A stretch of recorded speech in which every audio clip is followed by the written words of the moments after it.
2 Minuten bis zu den Spurläufen.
Kilian Rohn, Spurläufer Nummer 1, die Bahn ist frei.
Der erste Spurläufer im Ziel eingetroffen in 1:07,65.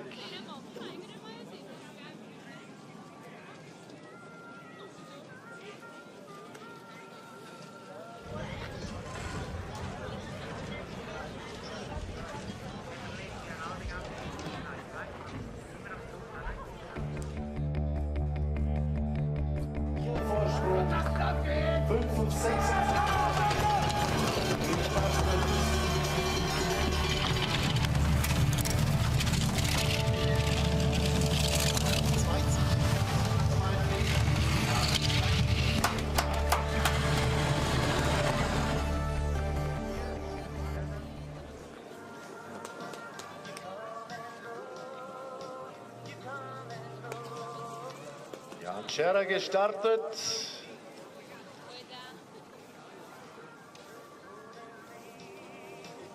(5:57) seine Startzeit. Die Zeiten für den Kilian 1:07,65.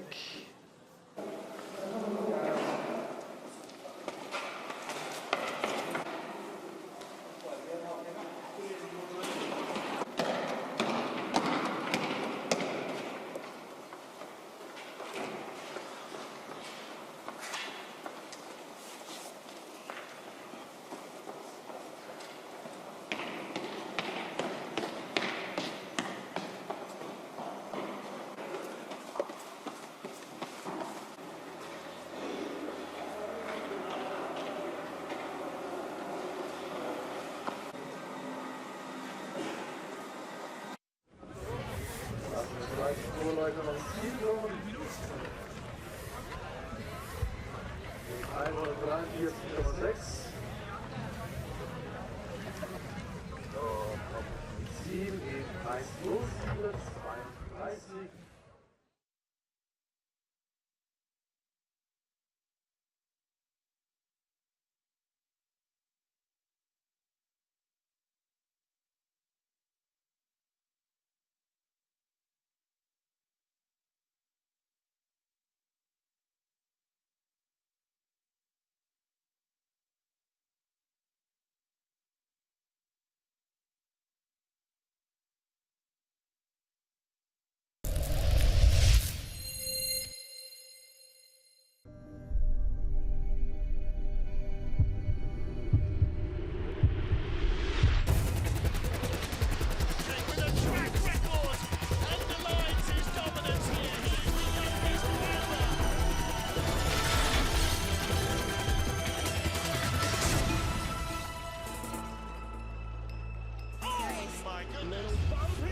Race for the BMW IBSF two-man bobsleigh World Cup in historic St. Moritz in Switzerland. 125 years of history built into this track every single season. The remaining hand-built natural track on the planet for bobsleigh.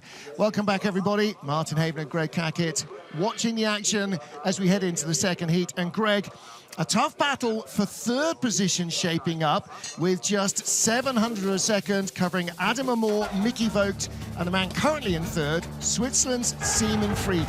Yeah, I think we're going to see a fascinating battle for the top spot here. It's great for the Swiss boys to be challenging for top three on their home track.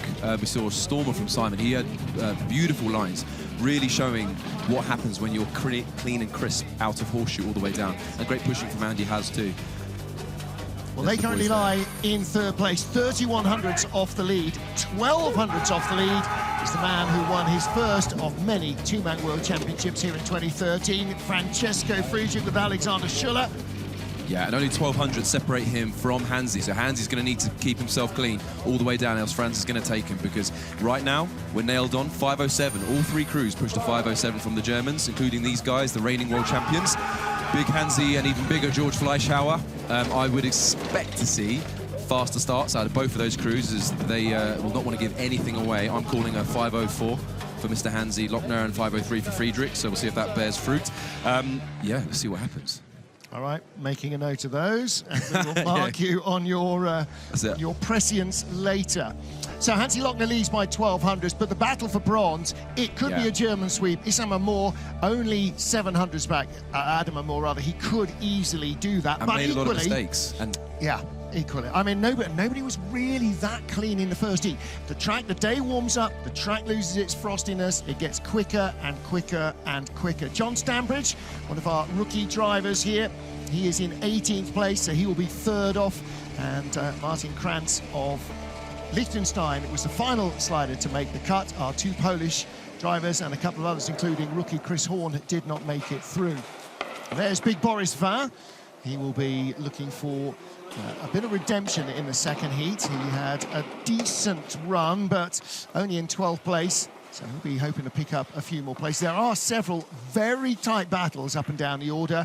We always say in Innsbruck, you know, it's always the place where you could easily see ties and really close battles to the 100th, but this is the longest track, not the shortest, and it's still tight. I mean, that's how, you know, the incremental differences between these athletes are tiny. Definitely, and we talk about minimising mistakes on such a long track. Anything can happen. If you're clean out of horseshoe and you've been a little bit dodgy at the top, you can still find speed down the bottom, and sometimes it is truly difficult to predict. Well, here's our start list. Martin Krantz will be first off with Martin Bertschler for Liechtenstein, and then Mattia Variola, John Stambridge, Matti Buranek, and the rest, all the way down to our first heat leader, Hansi Lochner and Georg Fleischhauser. So the world champions in two-man will go last. Yeah, what a fantastic story for these two as well, from Liechtenstein, getting themselves a second run on a World Cup in the two-man as well. And he's just a young lad. Let's see what you got, Martin. Okay, so Martin Krantz and Martin Bertschler, and Martin Haven and Greg Cackett watching the action, or Martin Cackett perhaps for this particular run. You wish. So a little bit of Liechtensteinian action. We had Liechtenstein in the skeleton race as well yesterday. Little tap in the first corner. And a 540. So they equal their getaway in the first heat, which is actually, you know, good for Martin, because that was a 24th ranked push, but he drove it into 20th. So anytime the pilot's out driving their start, you know, that's a big tick in the box. And he's quite tidy up here. Finished in 24th place in the two-man World Championships, which was a highly creditable performance, his first time on this track at the senior level, and makes it into the top 20 in the World Cup, where 5 other sleds did not. Well, there you go. So we're seeing progress. And that's all you want to see with these guys. And this is nice. This is very quiet, very tidy. Nice line out of horseshoe. Now, in the Monobob this morning, we saw some of the drivers with between 6 and 7 tenths of a second improvement as the early frost came off the track. We might not see quite that much of an improvement in the second heat, but if you can tidy up 2 or 3 errors, you can find yourself half a second. Unfortunately, go against him a little bit. Yeah, sometimes others creep in. 142.7, 88.7 miles an hour down at the bottom, and 106.79 compared to 107.02, so a quarter second of an improvement. Yeah, so you're already seeing the speed in the track is definitely improving, so we're going to see some rapid two-mans as we get to the tail end of the field. But for Martin, like you said, he's 24th of the World Champs here last year, so he's already got himself a top 20 finish.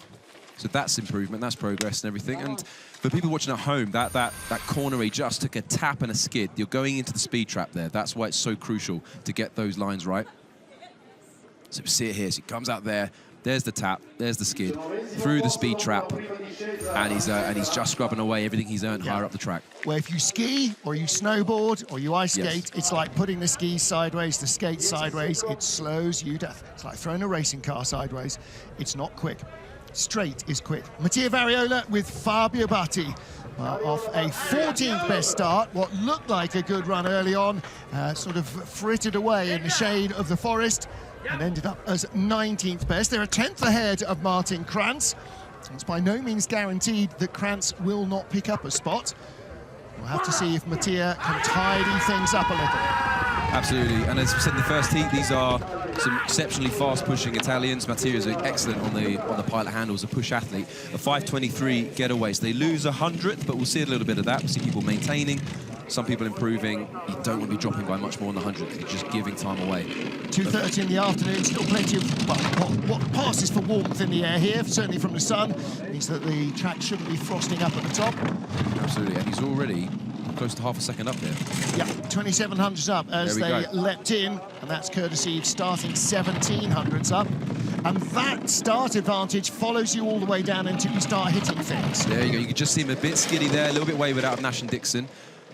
But so his advantage has dropped fractionally. Second fastest speed to Martin. Not as quick then. So Krantz, the first sled down, the only sled down so far, has the higher speed. I think he should have enough in the tank, provided he's clean at the bottom, and Martin took that tap out of here. Whoa, whoa, whoa. Ooh, it's going to be close, but Variola should have enough. He was a 10th up in the first heat. It might not be more than the 10th in the second. It's 2,700, so okay. 106.62. So he didn't actually outdrive Krantz by as much this time as he did in the first heat. No, and again, 700s extra. As we said, it's a track about minimising mistakes, and there were just quite a few errors on the way down there. But still, a decent day for the boys. Well, a bad day in St. Moritz is better than a good day in most other places. Oh, absolutely. Little rocking and rolling from Nash to Dixon. And then up to Horseshoe, you want to be on the right. What you don't want to do is touch the wall there. Yeah, you see he's just sliding off those corners, not taking the straight line off. Yeah, Shamrock to Devil's Dyke has been quite hard. If you're late off Shamrock, and a lot are, then Devil's Dyke, you just thump into it. Now then, from DCAE Cosford and 15 Squadron RAF at RAF Waddington, John Stanbridge and Alex Cartagena. Stanbridge, the driver, self-funded, does not receive a single pound in sponsorship. So he has raised 80 grand to complete this season. This is not just a physical endeavour, this is a huge financial burden that the driver takes on. And you know this from the history with Brad Hall, finding those sponsors and keeping them healthy. But you know what as well, you talk about the physical element here. We're talking at two athletes. John broke his neck in Altenburg last year, and Alex in the back had a heart attack a couple of years ago.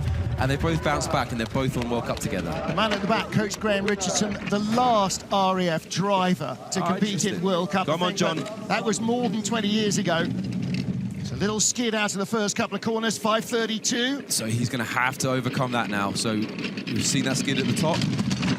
It's already pushed him back 2,400s. Well, to make the cut in your first ever World Cup start is fantastic. It should hopefully have just relieved a little bit of the tension. He was first off, so maybe he didn't have quite so much time to get nervous as the dressing room opened later in the run. But a great opportunity to show what he's got here. He had smooth lines lower down in the first heat, quicker than Mattia Variola at the moment. Yeah, he might have enough to second fastest speed in second position. 2/10. Hey, John, come on. Only had 400s in hand over Variola. I think that's going to be it in terms of jumping any spots. That's definitely gone. Well, he can't fall out of the top 20, so he has made the cut on his debut in the World Cup, and he is in second place. So Mattia Variola picks one up, as he really should have done. And Van Nieuwenhuis on the right-hand side there, helping out with the coaching, the former Belgian ace. So she's got Kelly van Pettigem here, who was competing in the mono this morning. John Stanbridge and Alex Cartagena in the bobsleigh this afternoon in the two-man. So congratulations, boys, on making your World Cup debut. Yeah, what a fantastic day for them. And as you said earlier, you know, big thanks to DCAE Cosford for letting John come out and compete. These are a pair of corporals doing their best on the World Cup circuit. It's their first time here, and look, you can see all the mistakes. John will look back at this and he'll go, right, this is what I need to sort out. They're staying here for the EC competition next week, where I think he's looking to qualify as four-man as well. So good experience on this track ahead of what will probably be a more important result next week. But great job, boys. Well done, John. Well done, Alex. And I'm sure they would like us to thank the boss, or the respective bosses, for letting them compete as well. Absolutely. Time off is always hard to get in the modern world. So next up, 17th after first heat, 100 faster than John Stanbridge and Alex Cartagena, Matti Bernik and Antonin Vijas. Let's see what the driver from the Czech Republic can do. So a 5:32 in the first heat and a 33 in the second. So again, only dropping 100th. But that's the difference between him and Stanbridge. So he was 100th ahead, 100th slower at the start. So again, he's dropped behind Mattia Variola, who was quicker by a 10th. Again, so you totally illustrate the point, the importance then of the start. Well, and of every element of it, but yeah, the start is the drag race, that's the acceleration. After that, all the driver can do is try not to wipe the speed off. Absolutely, a little skiddy there. Nash and Dixon has been a tricky tricky exchange this year. It's a good line round Horseshoe. He's doing all right here. So let's see 1900s. Let's see if he picks up speed here now. He's second fastest on the clock. As we go into the big right-handers.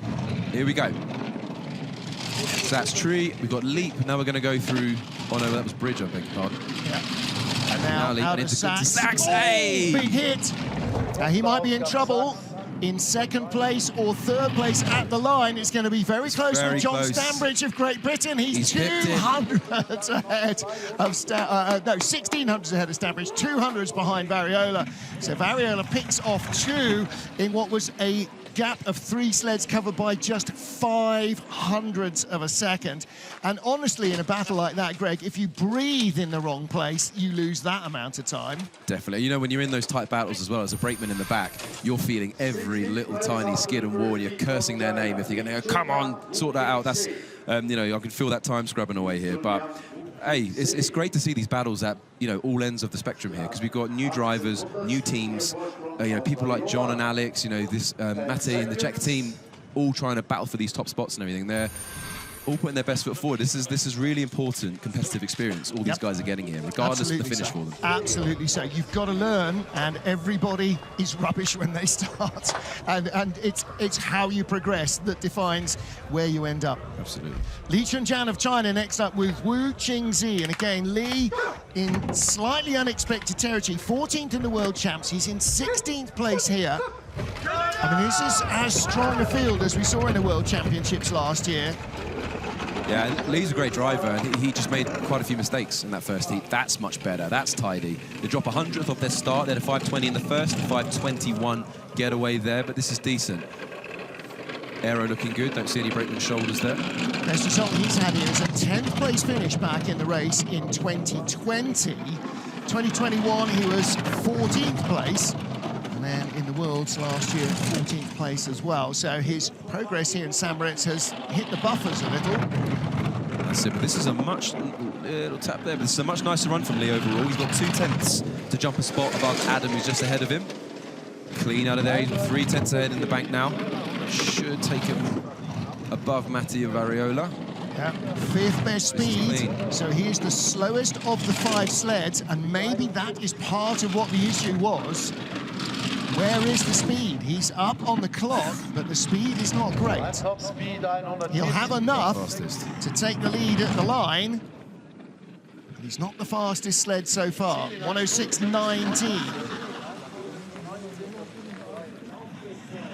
The fastest run down in the first heat was a 105.53, so we're some way from that yet. And his first heat, 106.74, so there's that half a second improvement to a 106.19. But that was a, you know, that was a pretty tidy run from Lee. That was much better than his first. It was. And again, it's great to see the Chinese program continuing. You know, they had such a huge event with the Olympics in Beijing. You want to see with host nations that they continue the legacy, they continue a sliding sports legacy, and they really are with this group of this crop of athletes across the women's program as well. Shamrock into Devil's Dyke, a little rocking and rolling. Good job, boys. But there's Lee on the left, Wu on the right. They move into the leader's box. So Li Chunjian is our race leader. 5 down, 15 to go. Race 4, BMW IBSF two-man bobsleigh World Cup in historic St. Moritz in Switzerland. 15th after the first of the 2 heats, Adam Debesh with Dominik Zaleski, the fastest set of legs in the Czech Republic, certainly in their bobsled team. Czech 100-meter national record holder. At 5.19 the first, 5.19 in the second, so they maintain. Skatey. He's managed to hold on to it then. You can see how he just took a little time to put his pilot handle in. That's what we're talking about. They're trying to minimise any movements there so we don't set the sled into a skid at all. So that was a brave... Is he in his... I thought he was in shorts, that guy. Yeah. Do not panic. Adam Debesh did not panic. He was 2/10 ahead of Li Chunjian, 2100s up actually. He is 2100s up. So matching Lee for pace. A little late off Nash, but tidies it up through Dixon. So let's see this exit from Horseshoe. That's nice. Losing a touch. Flops off Shamrock. Clatters his way into Nameless. Here we go. So we've got the big right-hander. He's 4th best speed at the moment. That's not good. It's going to push it late into there. Yeah, there we go. leap to bridge has been very argumentative today. I wonder if it's been reshaped a little since training. It certainly seems to be causing more problems than it did. 106.27, again, compared to 106.53, so a quarter of a second improvement or so. Yeah, and I think, there you go, again, excellent job from Dominic on the back there. So taking a second 5.19 push. Anything in the teens for these guys is going to be exceptional. They're both light athletes, which means they're pushing a heavy sled. Because obviously in the track, the heavy thing falls faster. So you don't want a light sled at the start if you haven't got the weight on the man to push it. So that's the handicap for these guys. But Zalewski is just such a powerhouse, such a speedy guy. I think Adam will be reasonably happy with that. I think so. Well, he's at least held his position, and he was only 700s behind the other Chinese sled, which is up next, of Sun Kai-chi. So again, lots of opportunity for change. Yeah, this is tight here. 700s to Sun Kai-chi, 900s to Marcus Treichel, 1100s to Boris Vian, and 1400s to Frank Del Duca in 11th place, and 1700s to Jakobs Calendar in 10th. Now, it doesn't sound like a lot of time, and 1700ths of a second is not a lot of time. So we could be in 5 or 6 sleds where we're going to see some snakes and ladders going on. Definitely, we'll see the start importance here, because these guys had a 5.22 in the first heat, which was 300 slower than the Czechs that just went.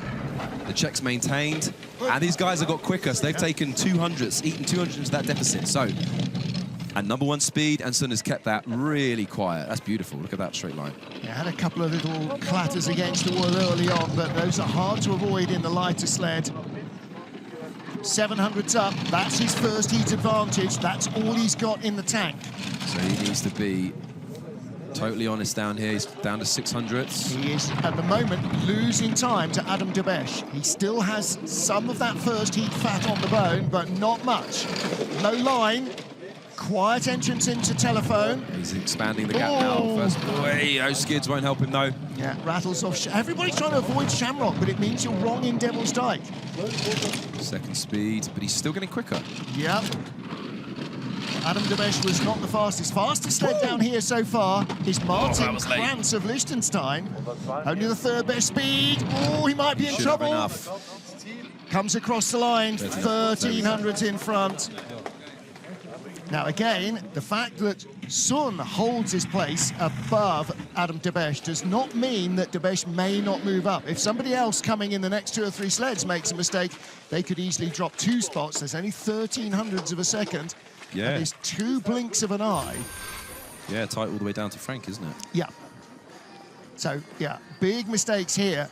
Again, I think we're seeing that as the track warms up, the fat runners that they tend to like to use are just allowing you to make little errors and get away with it. Yeah, that flop off Gunter Sachs as well. They're just killing that time. They're just throwing that away into that speed trap. And that's why we're talking about sleds that are in the 10 to 15 rather than the 1 to 5, because of all these errors. So then, Marcus Treichel for Austria with Marcus Sammer alongside him. Plenty of passion in this crew. There's the great Wolfgang Stampfer behind, one of Austria's standout bobsled drivers, and still something of a sled whispering guru. By the way, talking of sled whisperers, Hannes Fallner is in town, apparently no longer retired. The builder of the fastest 4-mans of the last quad is looking for customers. Interesting. Well, he built our set, and our 4-man is exceptional. Yeah. Back to Treichel, though. So, another big push from Marcus Sammer. They held on to their 5.25 start, so they managed to equal that. So Marcus is the better part of a 10th back right now. As you said, it is close behind to Sun and to Adam, so he's going to need to find speed down here. A 10th back behind Sun, and at this rate, he's going to drop behind Adam Debesh and may be in trouble staying ahead of Lee Chun-chan. Oh, that's not... On the wrong side, in the woodwork.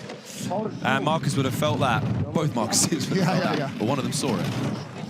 Well, you definitely hear that shudder and feel the shudder through the sled, won't you? Right, here's those big right-handers, 1700s. Can he keep he's going to be behind Lee Chun-jan as well, I think.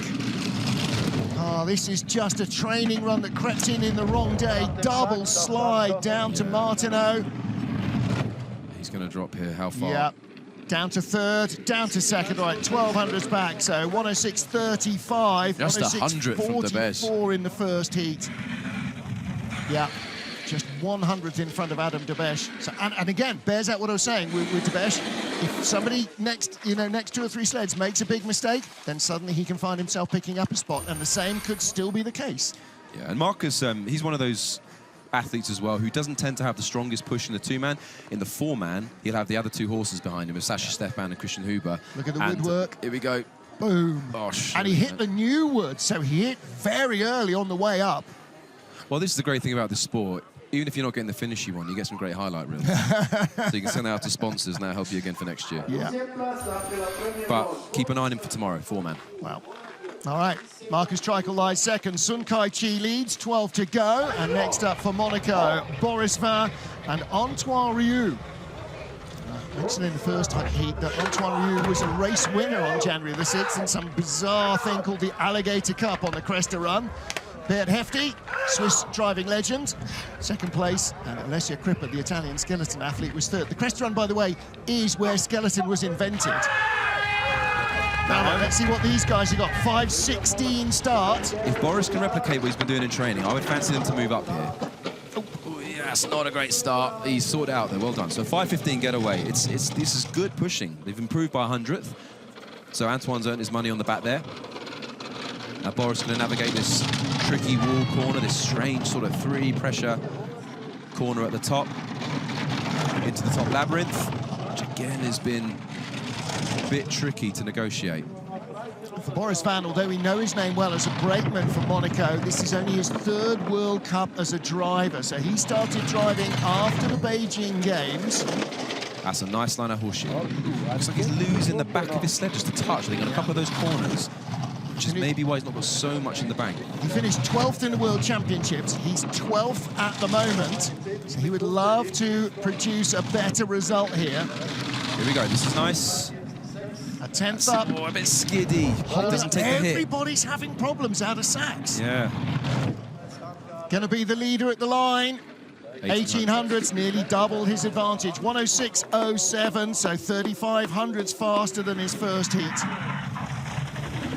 Okay, so I think you should be a little bit happy with that. Again, it felt like in a couple of those corners that was just losing the back end a bit. And I wonder, it's minor, it's very subtle, but I wonder if that was why there wasn't quite as much speed in the tank. But, you know, great pushing.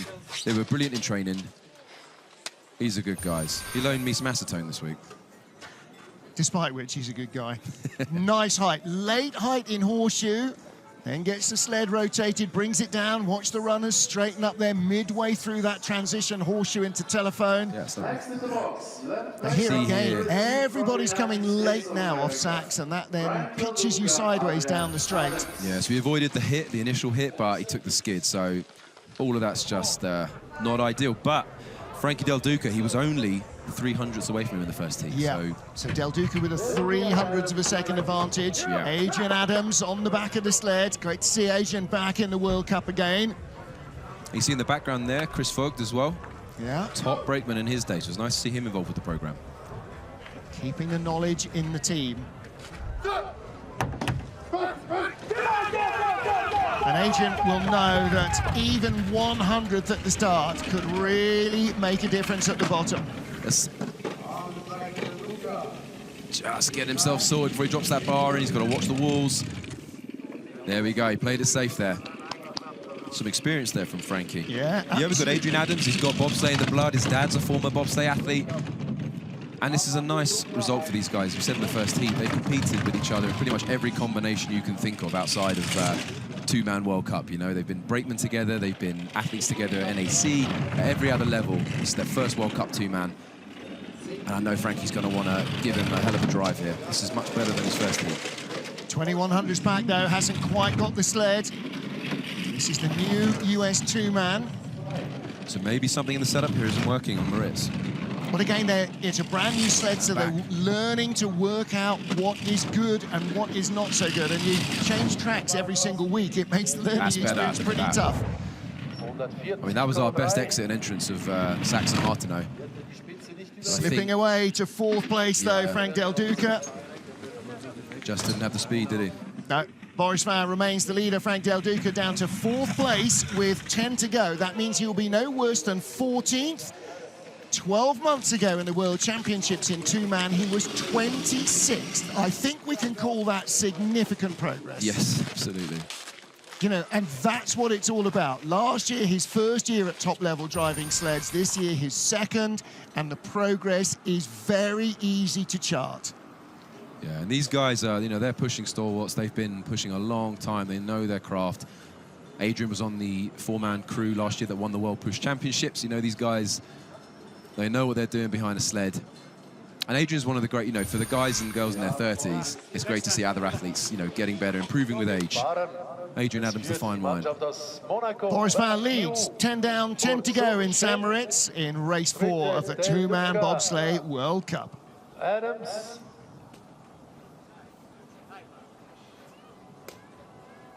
Two minutes from now. Oh, what a beautiful vista. There's not much about St. Moritz that is not pretty to look at. The track is fabulous. Although the brakemen don't get a great view of it, I always think a rookie brakeman should be allowed to sit up the first time they go down, just to see what it's all about. Well, you know, I watched my debut performance from 2017 in Moritz here. Oh, you had your head up all the way. I did lift my head up, and it's because I was obviously giving it the big one to our new guys, saying, "Oh no, yeah, you got to learn the track, make sure you know where you are." And then there's me in, I think Gunter Sachs, whatever, lifting my head, going, "Do I need to brake yet?" And I think John Morgan, bless him, was like, "Is that the brakeman's head?" Yeah. It was my head. And there's the start area, and you can see on the track great viewing points for all the fans. You could get. I mean, you can literally get on the wall of the track and take your photos, as we saw earlier on. Don't step in, that's not highly regarded, but other than that, there's such a lot to see and do here. It's just such an amazing place, you know.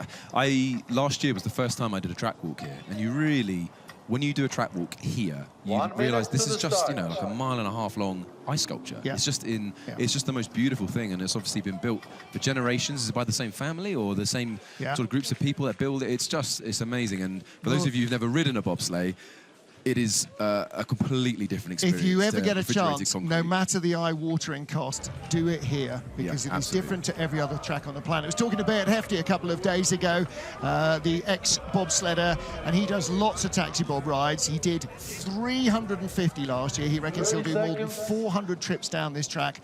I didn't ask him whether he'd ever crashed one, but they tend to be careful on taxi bobs. They're not looking for 100th here and 100th there. They're looking to get well-paid guests down comfortably, but I'd be fascinated to know. I mean, just by sheer numbers, there's got to be statistically a 13 spill or or a close 14 call. trips a day some days. I mean, that's an awful lot of trips down this mountain, and he knows it well. Yeah, and you'd struggle doing that anywhere else, because at least it's somewhat comfortable here.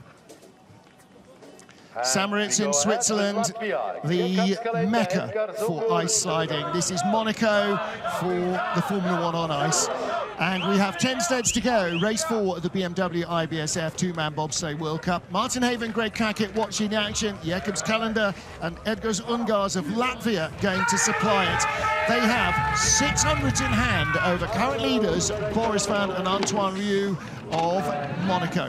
So we've got the Latvian next generation here, a 5:22 getaway.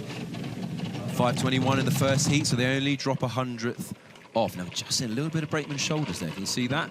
You want to be getting more flat packed in behind the sled there. We're going to be hypercritical, but this is exciting stuff. Well, again, he's got to wall now, so he might actually start wriggling his way down into the sled when it's safe to move and breathe. Yeah, and I wonder, I might have missed it, but I think the brakeman might have lost his hand on the hit as well. So we might be able to see that in the replays at the end. But a solid drive so far from Jakobs. I was saying it's an exciting thing for these guys because they are the next generation of a massive program and a storied, historic program that wins Olympic medals. You know, and they're going to want to be part of that history.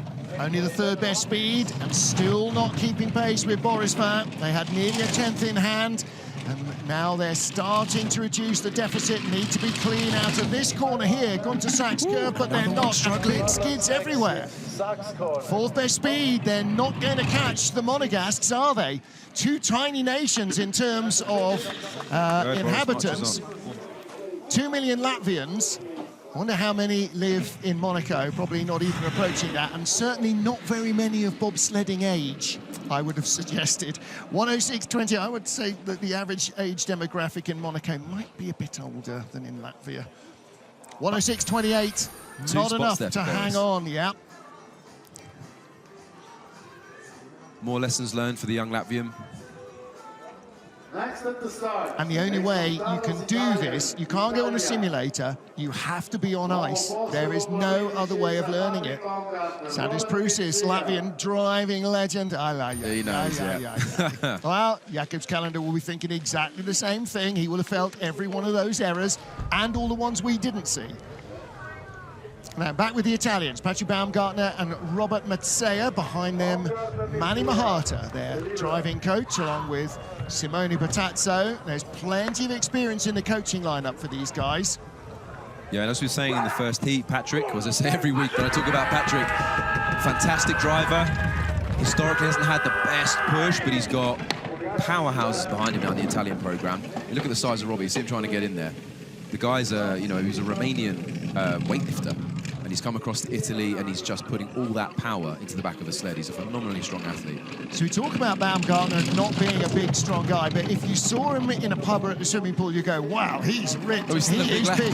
I know, exactly, but compared to some of the real beast of brakemen, that even a driver like Friedrich looks quite average until you see him in normal company, and then you go, oh yeah, no, he really is quite a beast. 1600s up as they head down to Horseshoe, nice height.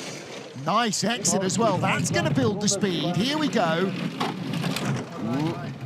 Little tap there, but best speed of all, 68.1 miles an hour.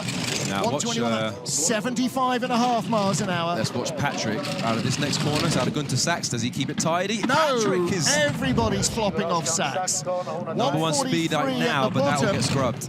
But I think he'll do enough. Yeah, he's done enough to take the lead by 3/10, 105.96. So that will guarantee him no worse than 9th place. Yeah, and good pushing from Robbie. You know, a 5.19 and into a 5.20 for the second heat. Excellent getaways on this weekend. Well, Baumgartner finished 10th last year in the Worlds. He will be no worse than 9th today, so continuing to improve. The Youth Olympic champion in boys bobsleigh back in 2012 in Lillehammer. And that, of course, is where we go for our next World Cup encounter in 2 weeks' time. Yeah, oh, the place I've never been. Do you know what? He nearly rolled it there. Yeah. Yeah. That's what we want to see, some Italian passion in the coach's box. Giovanni Molisano, competitor himself, slid in skeleton before converting to be a bobsled brakeman. So there's Patrick Baumgartner that leads with 8 to go. Brad Hall and Taylor Lawrence. Start draw number 24. Why are they so far back? Because Brad has had a late start to the season and you're kind of ranked on your points up to this stage. Now, that had the benefit here of not having shonky ice, which is often the case on an artificial track. Yeah. So it wasn't a bad deal. So 5.11 in the first heat, huge getaway. 5.14, they dropped back just a touch. Brad's a little bit squirrely around here. He's not going to like that. Well, still learning. But keep it tidy. Still learning this new sled. This is the Accent, isn't it? Yeah. We're testing this sled, and we figured this year better than any other because we've had such a late start because of all the injuries and things like that. This is a season that we can just go out, enjoy racing. We'll test the sled. You know, not worry too much about what happens. We've got to start doing something if we want to press forward in the two-man. Squaring it up for Horseshoe. Nice exit. Didn't have the greatest height. Third best speed. Just dropping behind Patrick Baumgartner. The Accent sled made by the same company in Bavaria that builds all the monobobs. So it's a similar sled, similar chassis. Much tidier through there. Yeah, takes another one speed. Is he going to have enough to overtake Patrick? Should be enough. We're going to see green numbers. At the line, no, by 900s. And he knows. It's been it's a tough season for us this year. You know, we are just competing to get as many points as we can, do the best we can at Winterberg, test this two-man sled out. You know, the guys, I still think their first push, the 5.11, is just insane. Like, from where these guys have come from, you know, we've got an amazing photographer, a guy called Matt Wilson, who's giving us his time voluntarily to document our progress to Milan, and I can't wait to see what comes out of it because it's not a plain sailing approach. We're not just moving some linear path back up to the top again. You know, we've got to work our way back up, and Brad's going to have to take knocks like this, reassess, see what went wrong, what went right. And I think what absolutely went right was Taylor's performance. He's pushing extremely well. But again, you know, Brad's got to dig deep to get that speed on the front handles. Brad has done an amazing job these last few years. He genuinely has had so many physical issues, and he's still pulling out big performances. You know, they've done a good job there, boys. So, Patrick Baumgartner is our race leader with 7 to go here in St. Moritz as we get to the first of our Swiss sleds, Cedric Follador and Greg Jones. And no trips down St. Moritz this time for Chris Woolley. Told me he's getting a hip hop postseason. He's struggling with his hip at the moment. Yeah, no, I saw the scans. It's a hell of an injury. It's all those years being beaten up as a brakeman. Eventually they come calling. Absolutely. So 5:29 for the boys. So they dropped 300ths. But said he's a homegrown boy. He's from Beaver, just up the road. You'd fancy him to bring this sled down beautifully. It was nice up the top. Had 1700s in hand over Baumgartner. Started a tenth slower, and that's now down to just 200s. If they haven't got top speed, they will be in the red out of Sunny. So it's already even. But he's tidy here. He's quiet. He looked like he had a nice first heat. He is in the red, but good height in horseshoe, higher than Brad Hall. Telephone, Shamrock. I think we're going to see green numbers again. Yep, gets into Devil's Dyke nicely. Best speed of all. And we might see where Patrick had that difficulty into Martineau. That might be what comes back to bite him here if this is tight. City's had this. It's actually been a gorgeous run. Yeah, and actually the least worst run out of Sachs we've seen in a long while. Best speed of all as a result, 90.2 miles an hour. That's as quick as anything in the first heat. 1:05.91. Nearly quarter of a second. And that was the drive there. That is the joint 5th fastest trip down here today. That would have left him 5th in the first heat. Now, the track is probably a little quicker, and the drivers had at least had 1 tilt at it today, so they can improve on that. But that is the joint 5th fastest run. I think he'll be delighted with that. I think the Swiss should be, overall, they're going to have 3 sleds in the top 10, and they've got 2 to come that are duking it out for the top 3 spots. So, a excellent start to the race weekend for the Swiss team. Great driving from Cedric. Nice stuff, and again, you know, you sort of forget because he's Swiss at home just how limited his experience is. It's only his 11th World Cup, so not 2 full seasons yet. Now then, Emma Tsipoulis, Dove Springs. I'm supposed to say hello to Mats Miknes, who is back home watching, I gather. Yeah, I'm not sure what the story is with Mats, but hopefully he's coming back out. Well, there's a Dove Springs Mats Miknes link here. Dove's the brakeman, his first ever bobsleigh race as a brakeman. Europe Cup, La Plan, December 2014, driven by Mats Miknes. Driven by? Driven by, I know. I did not know that. Probably had a couple of races and went, nah, this is not for me. However, let's get back to Emma Tsipoulis. Okay, like everybody else, bumping through the first corner. Now he gets the push bar down, so that's quicker than their 5:20 first heat. So it'll be interesting to see how Emils brings this down. 17 is another really good getaway from the boys. I think anything in the teens here, again, is acquitting yourself well in this field. As we said, the start track changes every year, as does the entire track. He only had 400s in hand over current leader Cedric Follador, and that is now out to 2600s. Now, they started a tenth quicker, so that all follows them down. Yeah, and if he's clean out here, I mean, he's got quite a lot in the tank. He'd have to have a shocker out of Gunter Sachs, which, you know, has been the standard so far. So let's see what Emils can do. Hey guys, that's the voice of Greg Cackett. No, I'm not putting any cursing. Come on, Emils. Second best speed. This is getting better as it continues for Look at that, it's flying. Gorgeous. That's not bad at all. Second best speed across the line. A whisker under 90 miles an hour to take the lead and guarantee himself a top 6 finish. Yes, 105.74.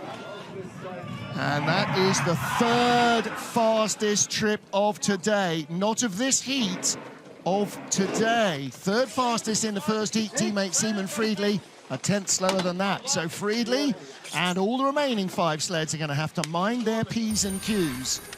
Definitely, that was a great job by Emils there. Despite your good words, he actually produced the drive that he wanted.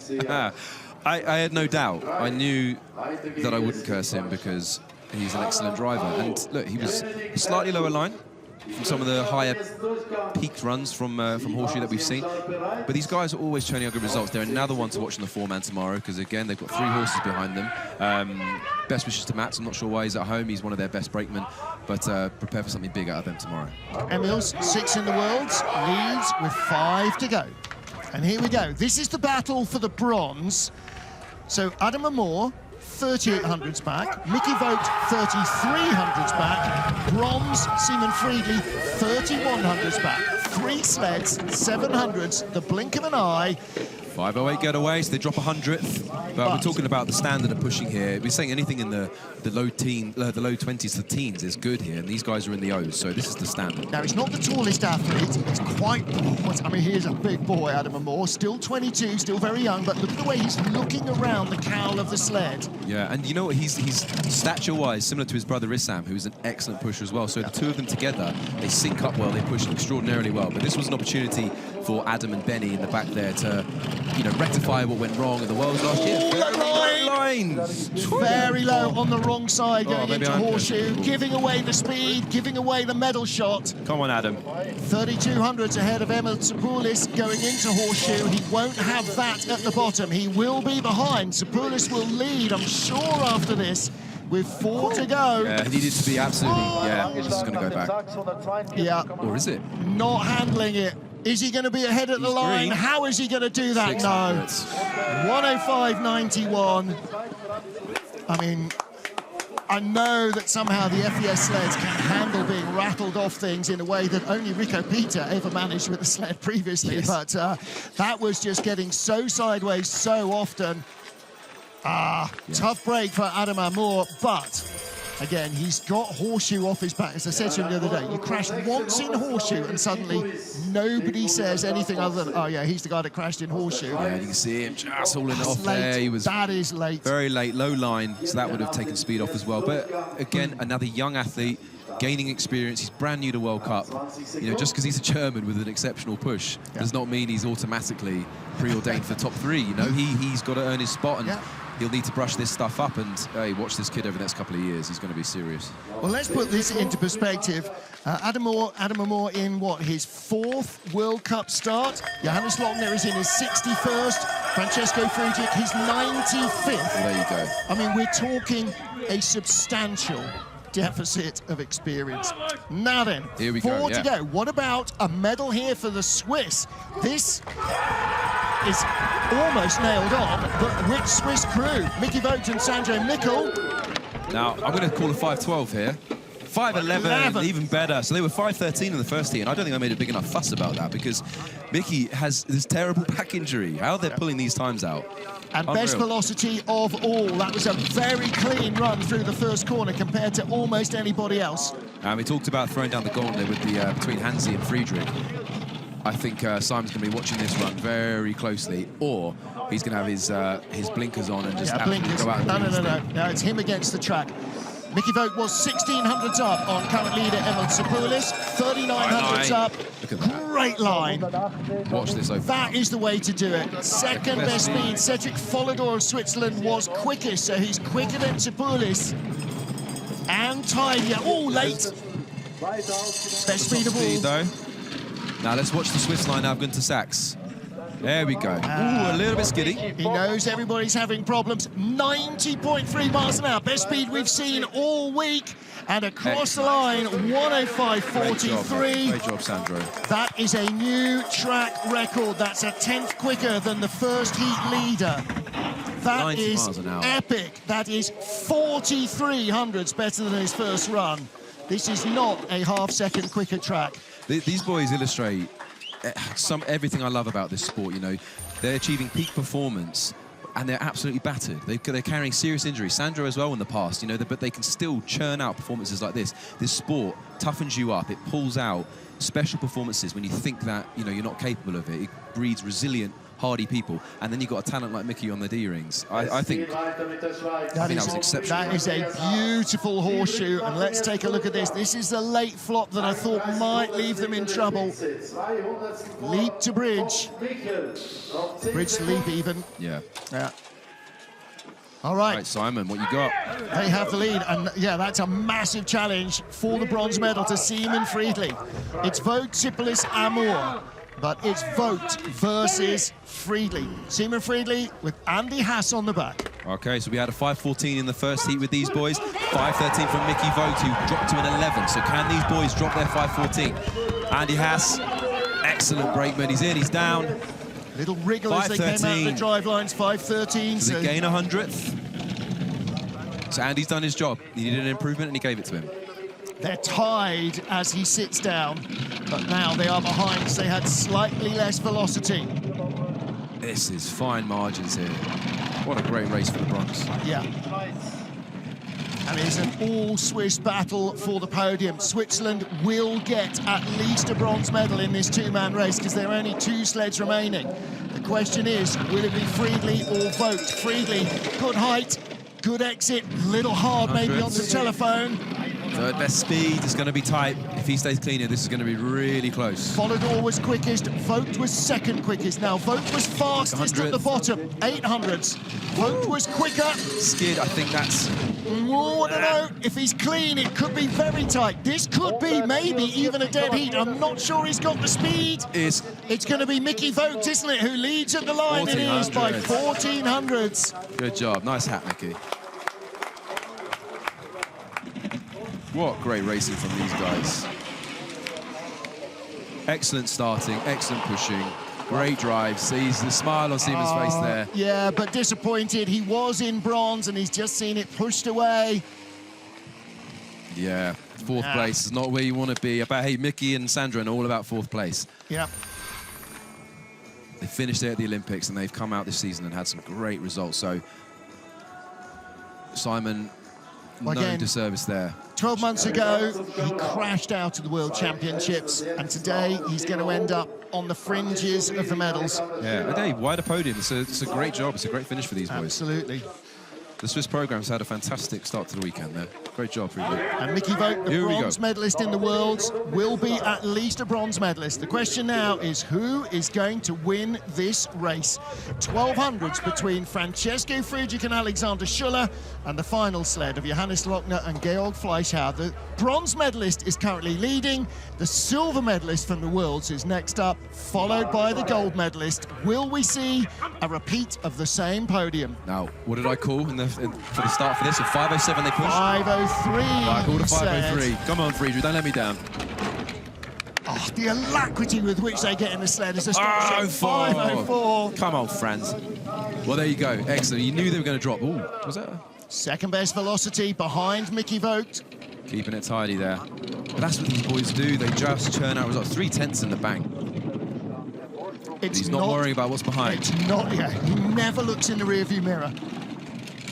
It's not about Vogt, it's about gold. It's very quiet. This is what you want. Make sure you don't scrub that velocity that you've earned in the start. 5:04 is a huge push here. He's had 3 World Cup wins, 3 silver medals and a bronze on this track, Francesco Friedrich. 1 World Championship gold, 1 World Championship silver. Speed is good. Staying around the 3/10 mark, though. Oh! Hey, no one's safe. Nobody is safe out of Gunter Sachs today. And just as he went light there across the line, Friedrich takes the lead, 105.34, another new track record. Yeah, he's put a couple of tenths on the gap between him and Mickey there, so... But he's got to hope it's enough. As it suddenly went very light under Alexander Schuller, there would have been that heart-in-the-mouth moment before they touched down again. So, a massive 105.34, 2100s quicker than Lochner went in the first heat, 3300s quicker than Friedrich went in the first heat. We've got to shout out the big guy on the back as well, surely. Look, and look at the aero he gets. He's a big guy and he gets right down there. But 300s off a start at this level is huge. That is a massive return, and that's what these boys do. They churn out great results because they know where to drop it where it matters. So now they'll just have to hope this is enough. And will Hansi and George respond? Yep. Let's see. So I called a 5:04 for Hansi. So possibly 5:07s for both of them in the first heat. The lead is 1200s. Well, he kept Friedrich at bay in all 4 heats of the Worlds last January. Here we go, the boys are up for it. Oh, yes. It's not so much that they hate losing, they just love racing together. Yeah. You call 504, they produce a 507. Okay, so the gap is down to 900ths over Friedrich. Third best velocity, Friedrich had second best. So Friedrich made a better fist of that first corner, down to 600ths. This is going to be mega tight. This could be decided in sacks. Hansi has just been so, I mean, he is picking up time here. He's getting faster. He is. His kit runs amazingly well here. He drives well here. There's something just works with Fleischhauer, Lochner and Moritz. Yep. But also pretty much everywhere else. Little hard into telephone. Best speed of all. Here we go. Into the 4 big right-handers. Number 1 speed. Oh, this is insane. Clicking them off, and if he doesn't wreck it out of sacks, it should be gold for Johannes Lochner and Georg Fleischhauer. Just under 90 miles an hour. It is gold in Moritz for the second year. 105.21. Another brand new track record.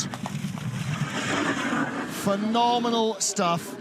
Hey, and you know the winning habit that Friedrich's had for so many years in the 2-man is pretty firmly in the hands of Hansi Lochner right now. Yep. The Lochner-Fleischhauer combination has just been magical. Yes, extraordinary. They have more fun than is fair, and they are having success on the ice as well. And honestly, I don't know what Georg Fleischhauer expected coming into this, but I don't think he expected the way things have gone and the way it has just created this magical partnership.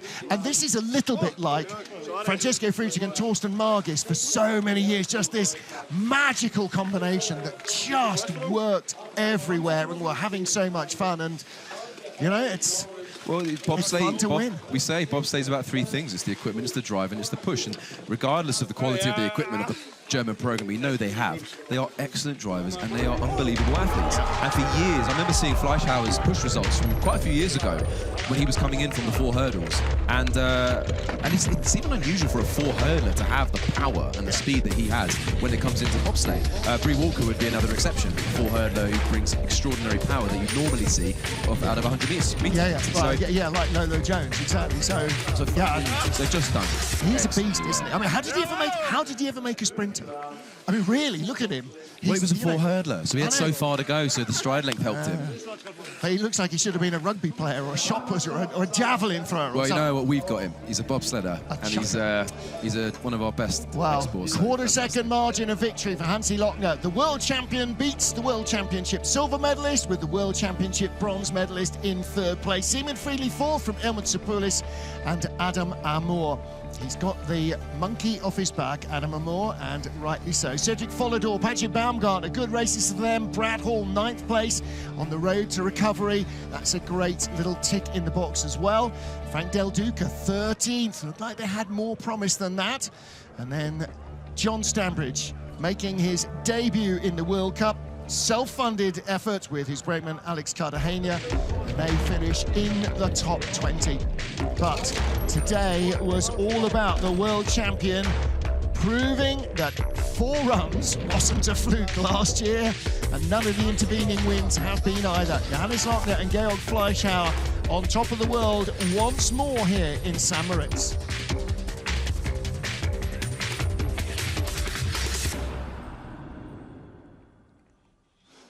Well, there are your happy winners. And Greg, you'll be back in action tomorrow with Brad Hall in the 4-man. Looking forward to that tomorrow afternoon. It's just a great place to go racing, isn't it? Oh, it's the best. Honestly, this is just the best place on the whole tour. Everyone loves it here. Everyone's happier here. Yeah. I think when the blue skies are out, the sun's out, it's warm in the sun. It's like a summer holiday, but with bobsled thrown in. Hansi Lochner leads the World Cup rankings from Francesco Friedrich and Mickey Vogt. And with Sapoulis, Simon Friedli, Patrick Baumgartner having really strong seasons. Look at Friedli and Baumgartner tied for 5th on the points. And Brad creeping up the order as well, 15th place now. On the heels of Boris Vah, who's having a good season too. So that is it for Saturday's action. Sunday starts at 0900 with women's bobsleigh. I'm going to have Mihai Pachianu of Romania in the booth giving us his thoughts on that. And tomorrow afternoon, 1300 for the four-man race. Brad will be in action. Looking forward to having the USA's Sylvia Hoffman with us for the commentary there as well. Be great to renew that friendship. Until then, from all of us here, from Greg Cackett, from me, Martin Haven, and the whole IBSF TV crew, have a great evening, afternoon, or morning, wherever you are. We'll see you tomorrow, 0900 CET, 0800 GMT, 0300 Eastern. Till then, bye for now.